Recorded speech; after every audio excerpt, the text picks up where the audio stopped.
Dok, Ya, kemudian dok ini kita mulai masuk ke cara aman untuk makan ikannya. Kan di Indonesia mungkin berbeda dengan Jepang yang mungkin ikan memang menjadi salah satu yang menjadi favorit untuk dikonsumsi sehari-hari ya dok ya. Nah ini di Indonesia dok, kan masyarakat umumnya sangat sudah menjadi umum ini kalau ikan tuh biasanya kan paling gampang karena digoreng ya dok ya, dan atau dimasak sebagai sejumlah campuran sayuran ini dok ya. Dok, seperti apa dok untuk tips-tipsnya sebenarnya yang dianjurkan untuk mendapatkan biar protein atau omeganya nggak rusak ya dok ya, bisa disebut seperti itu? ya. Nah, barangkali saya sudah menyiapkan slide yang berikutnya ya, bahwa Mhm. sebetulnya salah satu kendala kenapa orang kita tidak mau makan ikan atau seafood. Ini dulu. Sebelum kita bicara cara mengolah, ini benar banget nih. Banyak yang masih ngejulit katanya kolesterolnya tinggi. Tolong diingat, udang itu kolesterolnya tinggi, tetapi lemak jenuhnya cuman 1/20 daripada daging hewan kaki 4.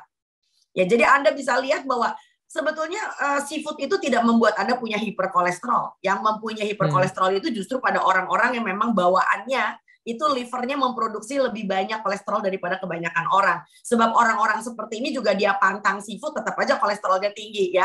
Dan yang kedua adalah yang lebih penting lagi, kita punya seafood itu kolesterolnya walaupun tinggi, tetapi lemak jenuhnya sangat rendah. Bahkan dibandingkan dengan sapi, 1/20.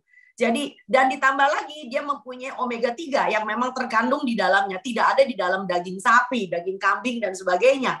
Nah, jadi counter dari omega 3 terhadap kolesterol ini justru membuat seafood itu menjadi sangat aman untuk dikonsumsi. Jadi ada omega 3 yang bisa mengcounter dia punya kolesterol. Nah, bicara tentang cara masak. Nah, barangkali next slide nih. Jadi kebanyakan orang kita tidak mau makan seafood karena belum punya ide. Ini mau diapain sih?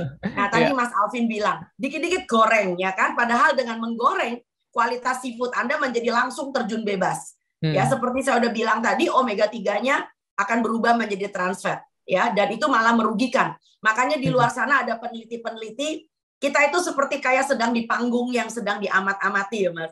Jadi ada peneliti yang melihat betapa orang Indonesia sebetulnya pemakan ikan, orang Asia Tenggara. Tetapi dibandingkan dengan Jepang yang sama-sama makan ikan, ini lucu. Di Jepang ini umurnya panjang-panjang. Loh, orang Indonesia kok malah ada yang kena stroke, serangan jantung, malah makan ikan jadi obes. Loh, ternyata ikannya ini salah ditangani. Ya, goreng, goreng, goreng, goreng. Padahal menu asli Indonesia, menu Nusantara itu tidak mengenal deep fried, tidak pernah mengenal minyak goreng. Jadi kalau Anda ngaku orang Indonesia, udah jangan ngegoreng. Apalagi sekarang minyak lagi bermasalah ya, minyak goreng lagi langka, minyak goreng lagi mahal, apalagi minyak curah katanya mau dihentikan oleh pemerintah by tahun depan. Oke, jadi kalau nggak digoreng diapain? Oke, kita mulai dari Sumatera dulu deh. Di Sumatera kita kenal yang disebut dengan ikan dibuat menjadi lempah. Ada yang disebut dengan dibuat menjadi gulai. Gulai ikan tuh enak banget, gulai kepala kakap ya. Lalu kemudian ada yang disebut dengan asam padeh. Di Sumatera Utara mengenal yang namanya arsik cara masak. Saya tuh kalau makan arsik diberi sama teman-teman Batak saya nggak berkedip Mas. Keringetan dia. Itu kalau makan arsik bisa lupa daratan itu, lupa diri banget. Lalu kemudian di Pulau Jawa kita mengenal ikan itu bisa dibakar, bakar bungkus dengan daun. Sehingga Anda tidak terpapar ikannya dengan suhu tinggi. Sebab membakar dan menggoreng itu sebetulnya sami mawon. Akhirnya kita akan Hmm. membentuk polisiklik aromatik hidrokarbon. Ya, lalu menjadikan trans fat. Jadi alangkah baiknya kalau seandainya ikan itu dibakar, bungkus dengan daun. Kabar baiknya ikannya bisa diberi bumbu. Nah, Hmm. kemudian di Pulau Jawa kita juga mengenal ikan itu dipindang. Ya. Nah, dipindang, ya kan? Kita sedikit bergeser ke atas. Kita mengenal daerah Kalimantan ada istilah paliat. Nah, paliat itu adalah cara memasak udang, ikan, itu dengan menggunakan santan. Aduh, enaknya setengah mati. Jadi saya kalau pergi ke Banjarmasin, biasanya yang saya kejar itu bukan soto Banjar. Udah kuno. Yang saya kejar adalah paliat. Ya. Wow, itu bukan main itu kalau makan paliat bisa lupa daratan juga. Lalu kita sedikit ke Indonesia sebelah timur. Sebelum sampai ke Sulawesi, kita punya Pulau Sumbawa. Di Sumbawa kita kenal yang disebut dengan ikan itu disinggang. Ya kan, itu enaknya Hmm. luar biasa. Lalu kemudian ke arah Indonesia Timur yang lebih banyak perairan, daerah Maluku, daerah Hmm. Papua dengan Sulawesi, kita mengenal namanya kapurung.